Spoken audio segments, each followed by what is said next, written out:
بسم الله الرحمن الرحيم الحمد لله رب العالمين أشهد أن لا إله إلا الله وحده لا شريك له وأشهد أن سيدنا ومولانا محمدا عبده ورسوله أما بعد فأعوذ بالله من الشيطان الرجيم بسم الله الرحمن الرحيم واصبر على ما يقولون واهجرهم هجرا جميلا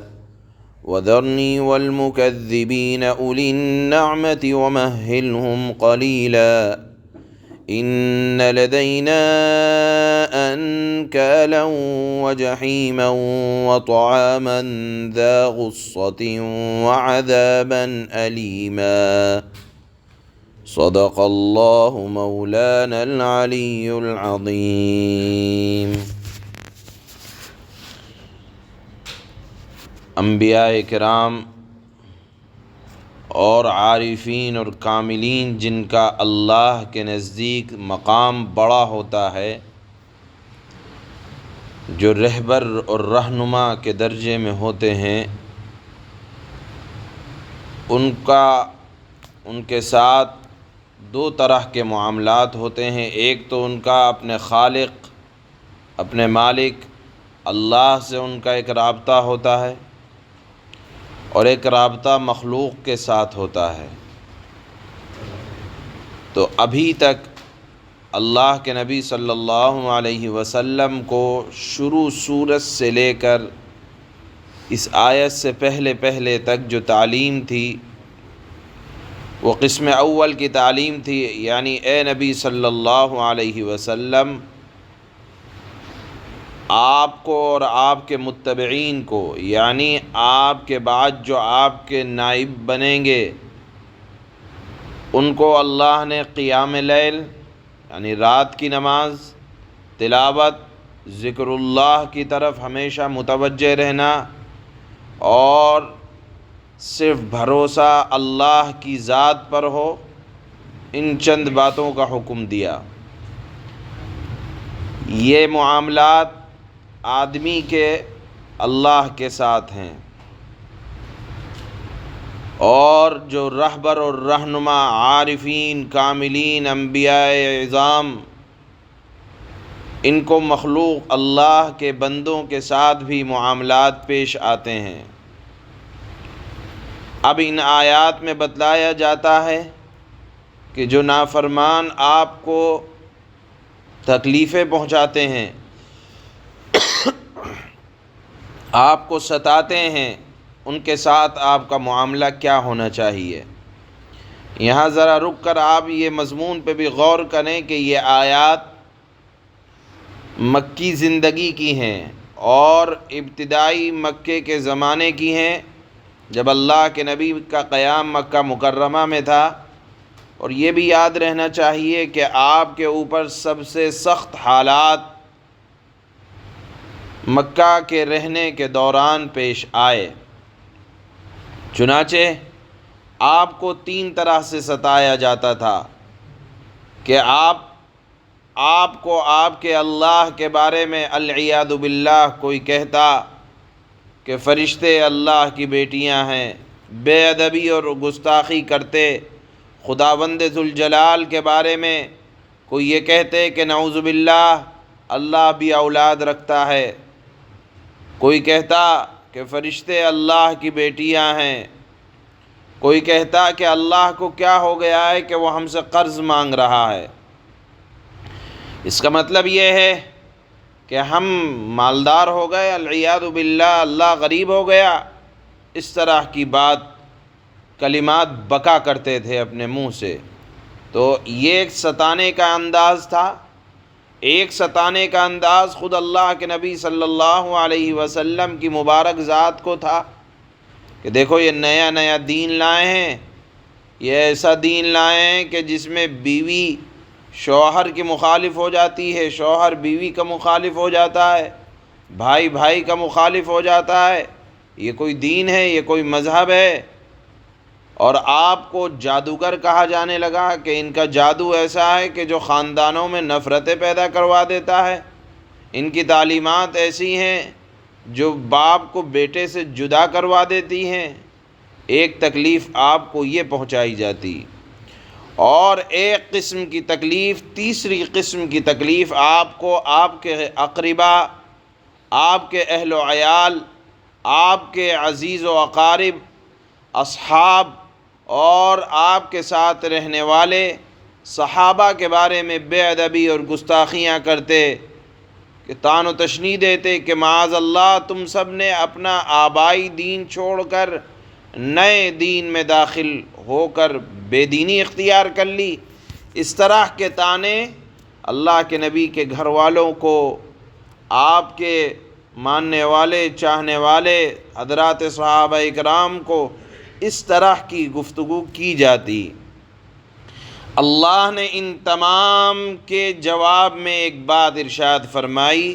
پہلی ہدایت دی، وَاصْبِرْ عَلَى مَا يَقُولُونَ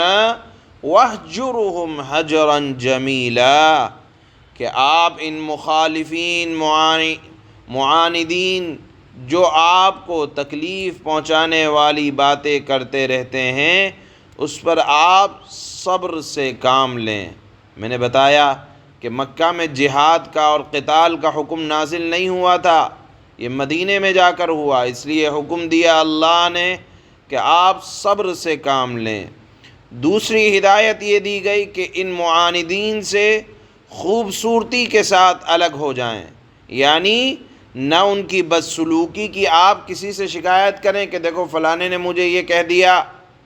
خوبصورتی سے الگ ہونے کا مطلب یہ ہے کہ انتقام، بدلہ لینے کی بھی آپ کی فکر نہ ہو، نہ گفتگو یا مقابلے کے وقت غلط الفاظ آپ کی مبارک زبان سے نکلیں۔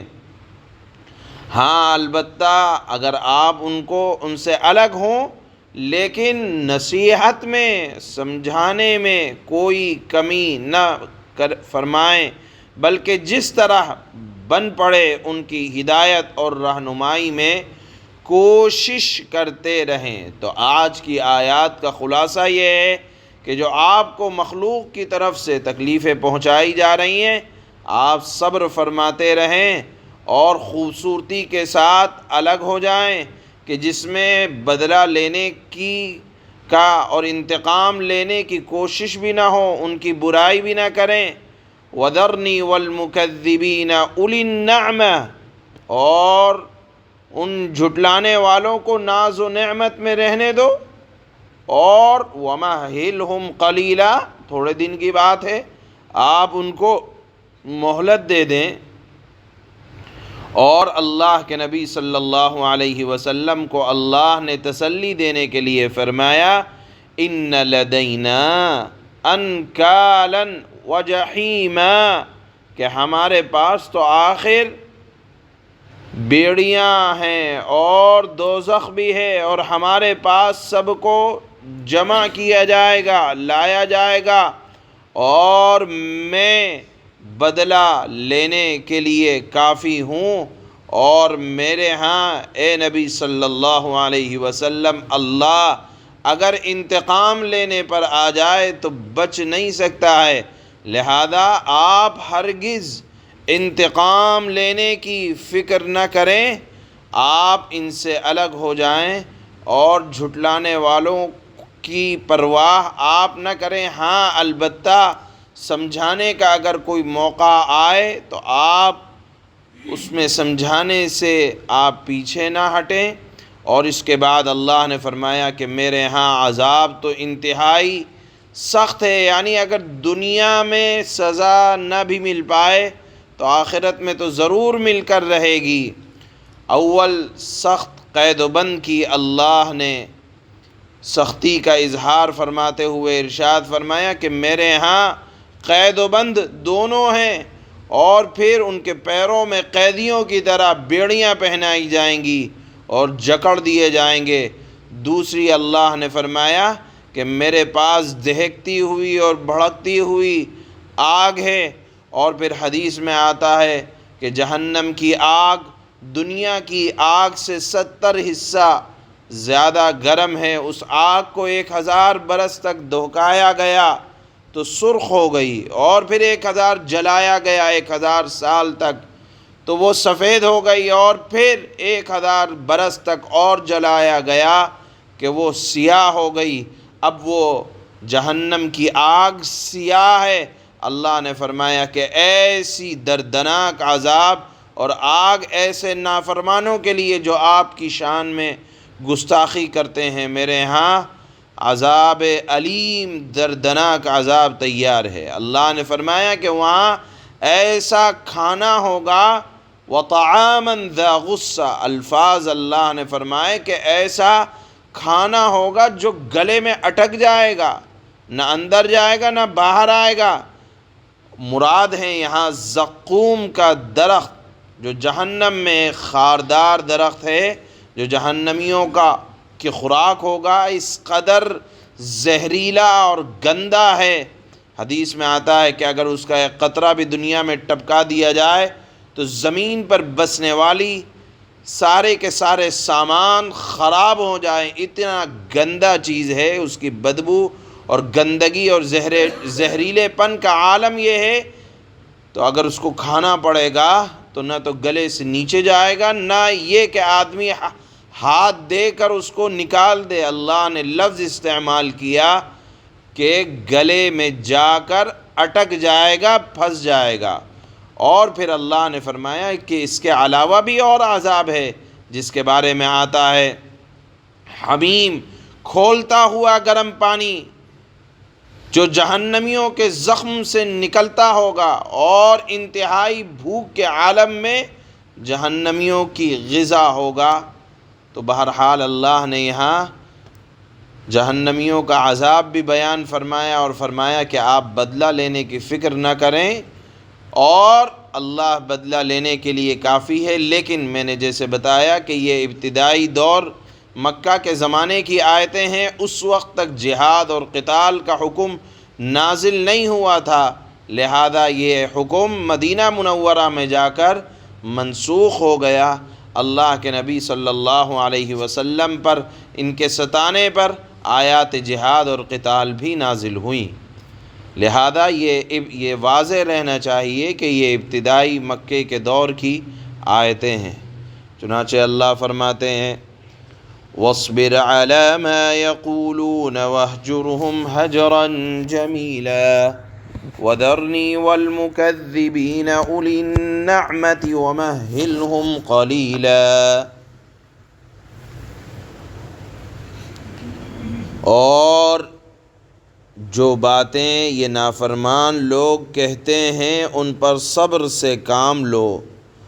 اور خوب میں نے بتایا کہ نافرمان لوگ کبھی تو اللہ کے بارے میں العیاذ باللہ الٹا سیدھا بکتے،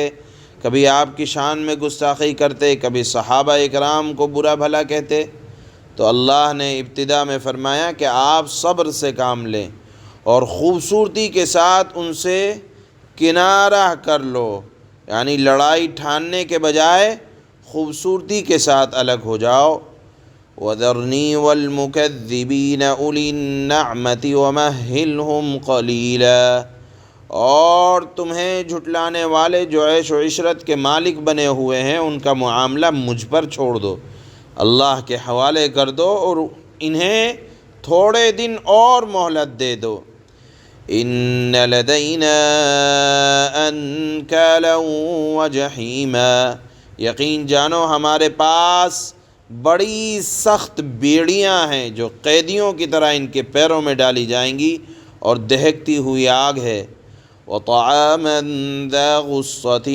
وَعَذَابًا أَلِيمًا، اور گلے میں پھنس جانے والا کھانا ہے، اور دکھ دینے والا عذاب بھی ہے۔ سبحان اللہ۔